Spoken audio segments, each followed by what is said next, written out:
Oral স্যালাইনটা দেখতেছেন, ঠিক আছে, এটা আপনারা খাওয়াবেন।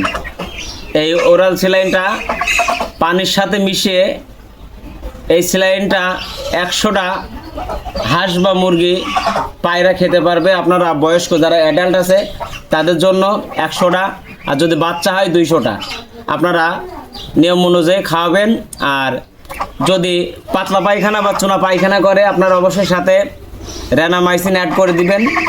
আর যদি তাপমাত্রা থাকে অবশ্যই ফাস্ট ব্যাট পাউডার পাওয়া যায়, এটা আপনারা অ্যাড করবেন।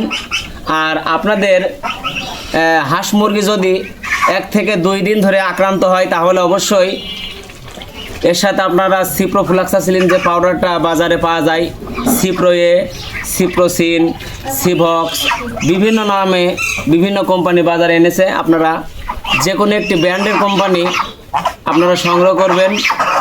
এটা 20টা অ্যাডাল্ট যারা আছে তাদের জন্য 1 পিস।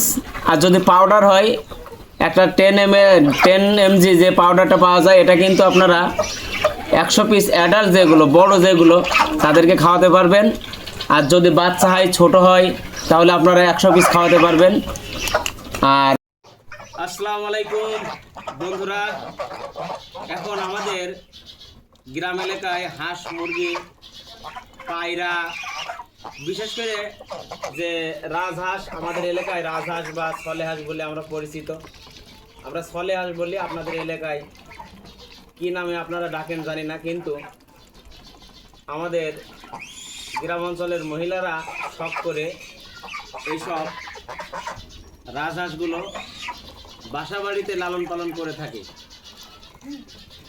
অনেক কষ্ট করে পালন করে, কিন্তু এক পর্যায়ে দেখা যায় বিভিন্ন ধরনের রোগে আক্রান্ত হয়ে তারা মৃত্যুবরণ করে। তো আমরা একটু সচেতন যদি হই তাহলে কিন্তু এই হাঁস মুরগি কবুতর এগুলো কিন্তু আমরা রক্ষা করতে পারি। তো আপনারা সবসময় যে রাজহাঁসগুলো আপনারা পালন করে থাকেন এগুলো কিন্তু এদের টিকা আছে, যেমন রানীক্ষেত, বসন্ত, ডাকপিলে ইত্যাদি। এগুলো কিন্তু বিশেষ করে আমাদের একদিনের ভিতরেই এগুলো কিন্তু যখন মোড়ক লাগে একদিনের ভিতরে কিন্তু শেষ হয়ে যাবে। তো আপনাদের সামনে এদেরকে রক্ষা করার জন্য সুন্দর একটি মেডিসিন বিষয়ে আলোচনা করব। আপনারা অবশ্যই মেডিসিনটা সুন্দরভাবে আপনারা খাওয়াবেন। আপনাদের হাঁস মুরগি পায়রা কয়েল পাখি পাখি জাতীয় যেসব পশু পাখি আছে তারা অবশ্যই রক্ষা পাবে। আপনারা অবশ্যই প্রচণ্ড রোদের সময় এই যে ওরাল স্যালাইনটা দেখতেছেন, ঠিক আছে, এটা আপনারা খাওয়াবেন। এই ওরাল স্যালাইনটা পানির সাথে মিশিয়ে এই স্যালাইনটা 100টা হাঁস বা মুরগি পায়রা খেতে পারবে। আপনারা বয়স্ক যারা অ্যাডাল্ট আছে তাদের জন্য 100টা, আর যদি বাচ্চা হয় 200টা আপনারা নিয়ম অনুযায়ী খাওয়াবেন। আর যদি পাতলা পায়খানা বা চুনা পায়খানা করে আপনারা অবশ্যই সাথে রেনামাইসিন অ্যাড করে দিবেন। আর যদি তাপমাত্রা থাকে অবশ্যই ফাস্ট ব্যাট পাউডার পাওয়া যায়, এটা আপনারা অ্যাড করবেন। আর আপনাদের হাঁস মুরগি যদি 1 থেকে 2 দিন ধরে আক্রান্ত হয় তাহলে অবশ্যই এর সাথে আপনারা সিপ্রোফ্লক্সাসিলিন যে পাউডারটা বাজারে পাওয়া যায়, সিপ্রোয়ে, সিপ্রোসিন, সিভক্স, বিভিন্ন নামে বিভিন্ন কোম্পানি বাজারে এনেছে, আপনারা যে কোনো একটি ব্র্যান্ডের কোম্পানি আপনারা সংগ্রহ করবেন। এটা 20টা অ্যাডাল্ট যারা আছে তাদের জন্য 1 পিস। আর যদি পাউডার হয় একটা 10 mg যে পাউডারটা পাওয়া যায়, এটা কিন্তু আপনারা 100 পিস অ্যাডাল্ট যেগুলো বড় যেগুলো তাদেরকে খাওয়াতে পারবেন। আর যদি বাচ্চা হয় ছোট হয় তাহলে আপনারা 100 পিস খাওয়াতে পারবেন। আর বিশেষ করে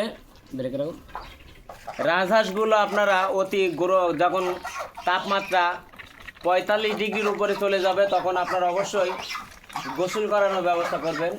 যদি গোসল করার সিস্টেম আপনাদের না থাকে, নদী পুকুর এগুলো যদি না থাকে, আপনারা যেগুলো বাসা বাড়িতে মোটর পাওয়া যায় এগুলো দিয়ে অবশ্যই তাদের গা ভিজিয়ে দিবেন। 2 বেলা সকাল বিকাল, তাহলে ওরা শরীরটা ঠান্ডা হবে এবং রোগ ব্যাধি একটু কম হবে। আর চেষ্টা করবেন পরিমাণ মতো সুন্দরভাবে এদেরকে খাবার খাওয়ানো। যে মেডিসিনগুলো আমি আপনাদেরকে বললাম আপনারা চেষ্টা করবেন এগুলো খাওয়ানোর আর নিয়মগুলো ফলো করার, তাহলে দেখবেন আপনাদের ঘর ভর্তি হাঁস মুরগি পায়রা এগুলো ফুরবে না ইনশাল্লাহ। অন্য মেডিসিন নিয়ে আপনাদের সাথে আলোচনা করব অন্য একদিন। ধন্যবাদ। আসসালামু আলাইকুম ওয়া রাহমাতুল্লাহ। আর যারা আমার এই চ্যানেলটি এখনও সাবস্ক্রাইব করেন নাই অবশ্যই সাবস্ক্রাইব করবেন ইউটিউবে, আর ফেসবুকে অবশ্যই ফলো দিবেন, পাশে থাকবেন। আপনাদের বিভিন্ন ধরনের হাঁস মুরগি গরু ছাগল পশু প্রাণী যা আছে কোনো সমস্যা হইলে আমাকে ফোন দিবেন। আমার এই ভিডিও ডিসক্রিপশন বক্সে অবশ্যই আমার নাম্বারটা দেওয়া থাকবে, আপনারা অবশ্যই ফোন দিবেন, হয়তো উপকৃত হবেন। ধন্যবাদ। অন্য কোনো ভিডিও আবার দেখা হবে।